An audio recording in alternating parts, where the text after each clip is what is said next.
Montaner, a BC legend who through his work has saved the lives of millions of people with HIV/AIDS all around the world. But who is this man? And how did we claim him as one of our own? Thank you so much for joining us today. We really appreciate it. My pleasure, Carol. It's always a pleasure. You were born in Argentina and in fact grew up in Argentina, did your education there. What was your childhood like? Mom and Dad were both professionals. My mother was a botanicist, my father a physician, and I was the eldest of, I still am the eldest of 7 children. We had a wonderful experience growing up. Because your dad was a doctor, is that why you went into medicine? Yeah, I was a huge fan of my dad. I used to enjoy going to the hospital with my dad. That was a TB hospital. So you imagine me going on Saturdays when I didn't have a school and ask Dad, can I come with you to the hospital? He would look after the patients. The nurses would teach me how to do injections on oranges. I'll tell you a little story that I think you will enjoy. My high school years were not particularly brilliant. I made it to a very good school, the Colegio Nacional de Buenos Aires, which is a very prestigious institution back at home. It was highly competitive, federally funded high school, but it was extremely demanding, and I really was not up to the task. And my dad was very concerned about it, and he was not really confident that I was going to quite make it the other way. So when the time came to go to medical school, my dad was dean of one of the medical schools, and he sat me down one day and he said, "You know, I don't think this is a good idea." I said, "Dad, why are you saying that?" I said, "Because I worry you're going to be an embarrassment. And I don't want you to embarrass yourself or us. I haven't done well enough in school, if you want, because I'm not interested. I don't care about Latin, and I don't care about math. None of this is important to me. But I want to be a doctor." And so the day I went to medical school, my life changed. It was my obsession. Soon thereafter, I gave up rugby. I gave up everything. I wanted to train as a respiratory physician. The problem is that my dad was a respiratory physician, and over the time that I was in medical school, I developed this concern that a lot of the success could be attributable to the fact that my dad was a very prestigious person in the field. As good fortune would have it, Julio met a highly regarded researcher from British Columbia at a medical conference. Julio made a great first impression. He said, "Well, I'd like you to consider coming up to Vancouver and carrying out those experiments with us. That would be lots of fun." I said, No. Do you understand? I'm just curious, but I want to be an academic, clinical researcher. I'm not interested in basic physiology or animal experiments. No. Anyways, that's the way I was. And he looked at me and he says, "Let me give you a piece of advice. The best clinicians that I know in the field have all spent time in the laboratory and doing animal experiments, because when you do that, you gain an insight onto how the organism works that you cannot get it any other way. So think about it. It may be very valuable for you." Anyways, I was so excited that night I just couldn't sleep. The next day, I get up and I'm now like a like a little kid and completely nervous, looking for Dr. Hogg or Professor Hogg all over the conference and wondering, how am I going to do this? And I finally ran into him. I said, "Would you mind if we have a word?" "Sure, no problem." I said, "Well, I reconsidered and I wonder if you would still be inclined." I said, "Of course, no problem." So 1981. And you came for a year. I came for a year. And you're still here. And I never left. I got to experience a little bit of what the medical system was here, and I fell in love with it. Argentina has call it a dual system, private and socialized medicine. And not that it's the best example of how those two systems can interact, but it doesn't work. It's very complicated. And the competition between the private and the state-sponsored system in Argentina is very problematic. So when I learned about this new unified kind of socialized medicine model that Canada had embraced, and how everybody had access to everything all the time, I was just dumbfounded, because having had experience as an intern and as a young resident back at home, the biggest frustration was to find services for people who had no coverage, and that's, doing medicine like that is not very gratifying. So you come with your interest that was very specific, and it's at a time when AIDS is just beginning to be there somewhere in the medical scene, and you're in Vancouver. All of those things come together, and you have the opportunity, eventually to change the world, but at that point to say, what is this? Patients started to show up at St. Paul's, as you probably remember. It was really epidemic.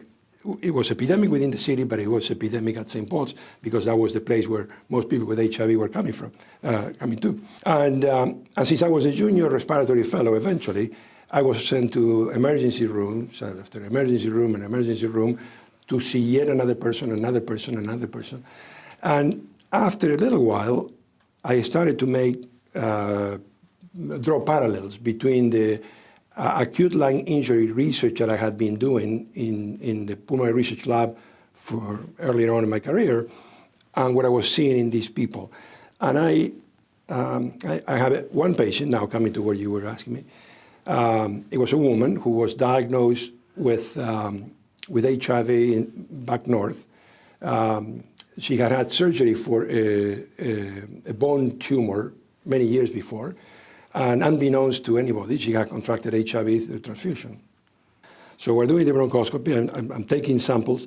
And as I draw the samples and I look at what comes out, I see like bronchiolar casts. What I mean by that is that there were, imagine filling up your lungs with a cast, and then you pull it out, and then you end up with this tree of respiratory airways until the very tiny, tiny little airways.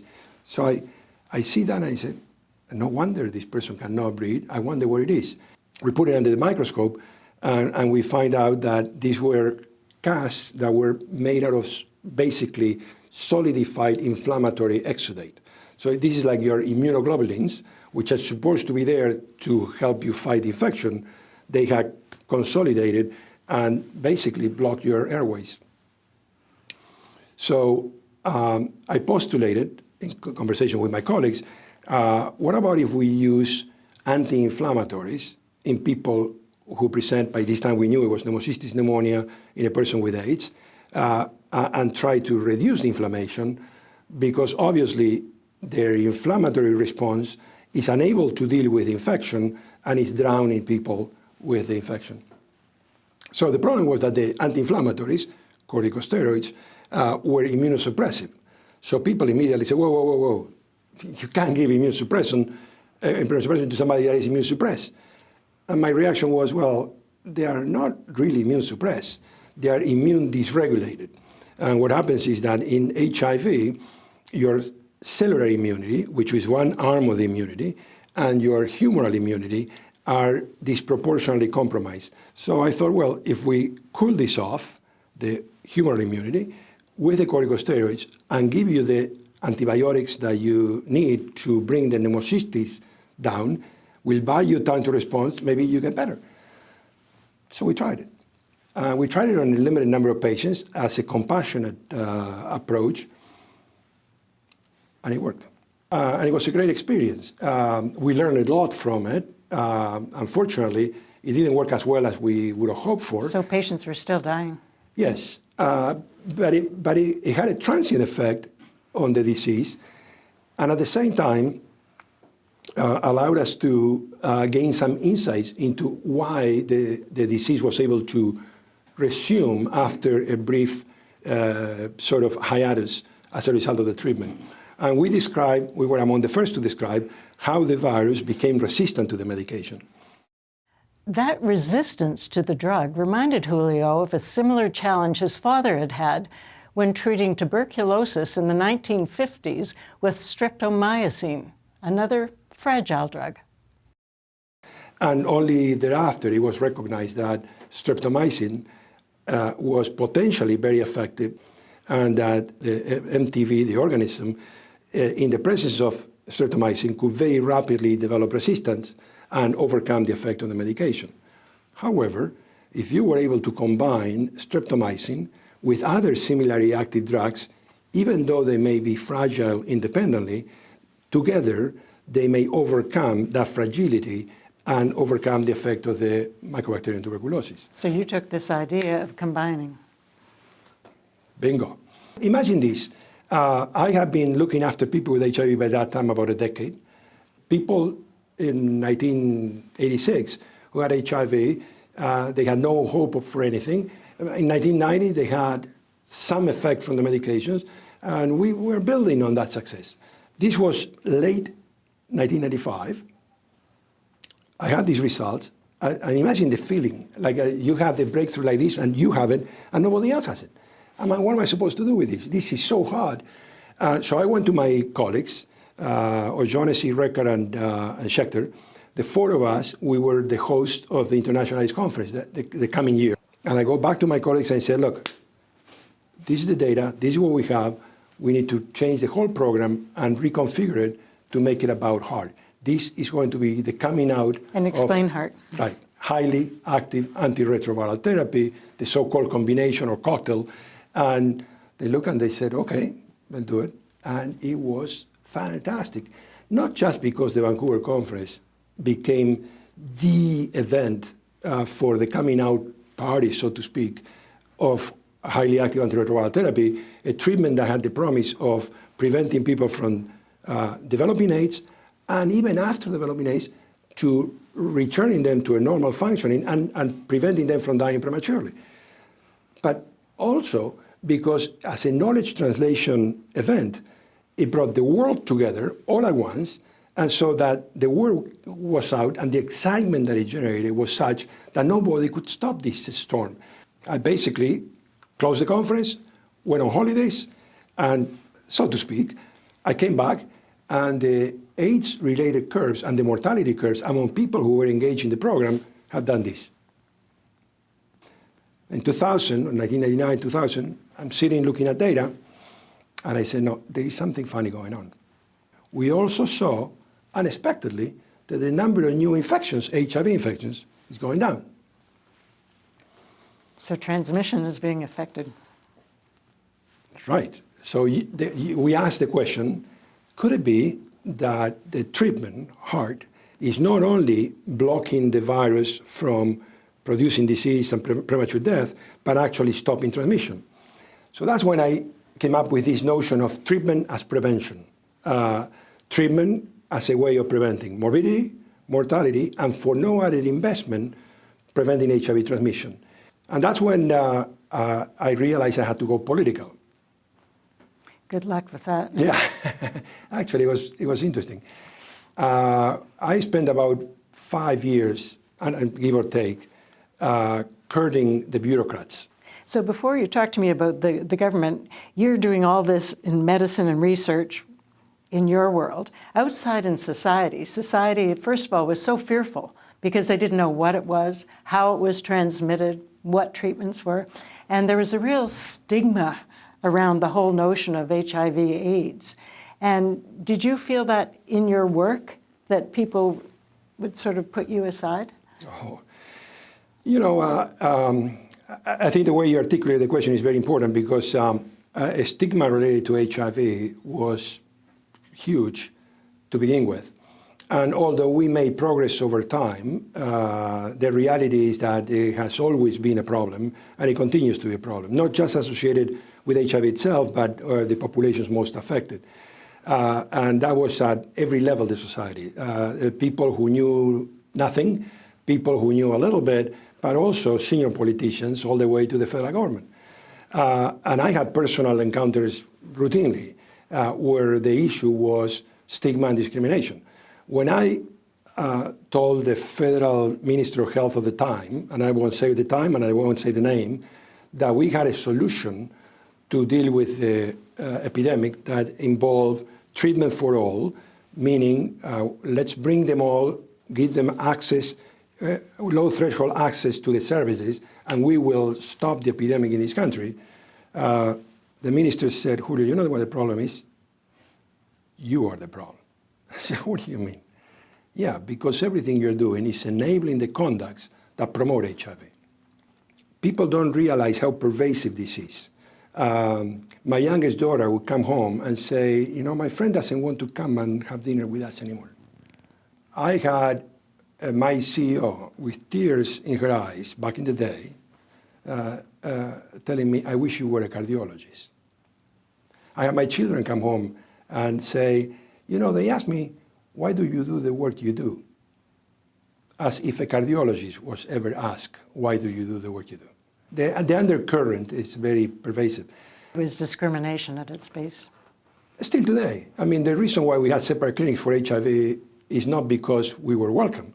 It's because we were not allowed to use the regular clinics. People don't like to hear that, but I don't mind. I mean, I'm at a stage in my life that the truth is important and people need to know. And I'm grateful for the support that St. Paul's and Providence has given us.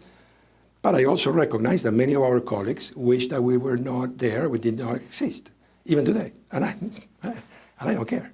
When you were dealing with these patients, especially in the early days when so many of them were dying, and they were dying horrible, horrible deaths, how did you keep your sanity? My wife, my family, but I derived tremendous strength from the research that we were doing. These are the days, the reason why I'm mentioning this is because everybody working in HIV was having a very difficult time coping with the emotional load that this represented. And it was devastating, no doubt about it. I said, well, you know, maybe this is the time where we need to reconsider how we're approaching this and take a more research-driven focus on how we move the program forward. For the most part, over the last decade, most of the effort has gone to TLC, tender loving care and support, and that's very valuable, but it's very draining and it has no way out. If we build the research component to it, then we can share on the learnings and we can move things forward and everybody buys in and then we'll go somewhere. Have hope. There's hope, right. When we talk about how great this has been, heart and treatment as prevention, if I'm sitting in North America, especially if I'm sitting in British Columbia, my future looks good. The prognosis is good. Quality of life is good. But what if I'm in Africa? Everything that I ever done has always had this focus on local but global. And so immediately when we launched HEART, the combination therapy in 1996, the focus was we need to do it for maximal impact globally. Now, of course, it took longer to get it implemented in the south of the world, but we did it. The treatment became a reality in the south of the world all the way to South Africa and the rest of the continent. The problem was, and continues to be, political leadership and political commitments. And so we went back to the UN and we said, guys, this is the model. Get the 90-90-90 by 2020 and you'll drive the epidemic, basically you burn it out by 2030 for the most part, by 90% anyways. It took a lot of work, but eventually we did it. 2015, the United Nations Special Assembly endorsed the 90-90-90 and became the UN 90-90-90 by 2020 target. The problem is that investments on HIV programs globally by PEPFAR, the Global Fund, and the international community peaked in 2008. The recession came in, and because of the recession, whatever excuse is a good excuse, there was, despite the fact that we have in 2006 demonstrated that greater investment would reduce the fiscal impact of HIV dramatically beyond the fact that it will reduce morbidity, mortality, damage, whatever, and would protect societies, the investment actually never increased. We have saved millions of lives, and we have saved millions of infections globally. And the jurisdictions like British Columbia where the 90-90-90 has been met or surpassed, have shown that our assessments, our projections were right. I am not convinced yet that the political leadership of the world, despite the fact that Canada endorsed in 95, but I haven't sensed the enthusiasm. I haven't seen a real celebration, proclamation, a commitment to renewed investments. We cannot let this go. You know, in all honesty, if you think global public health, Canada is known for insulin. But insulin was developed and put out there, and it did its magic, and that would have been fantastic. Here we have a public health strategy that we have developed, we have tested, we have proven, it has been internationally validated, and you know, they will celebrate it the day I died, but I'm not going to let that happen. It has to deliver before that time. And the stakes are too high. We still have millions of people being infected a year. We have millions of people dying every year. Societies that are falling apart, interactions with other conditions, tuberculosis, malaria, HIV and COVID, I mean, you name it. We can't turn our head the other way around. And I'm extremely proud that even though I never went back to work in Argentina, from here I can do more good for my former country, my place of birth, my friends and family, and that we can extend that benefit to the rest of the continent and the rest of the world. But what we need is political leadership. And to be honest with you, I still would like to see more of it. Thank you for everything you've done. We'd all like to make the world a better place. You have. Thank you. Thank you, Julio. Thank you very much, Julio. Julio Montaner, a BC legend who has never stopped looking for answers that will save lives.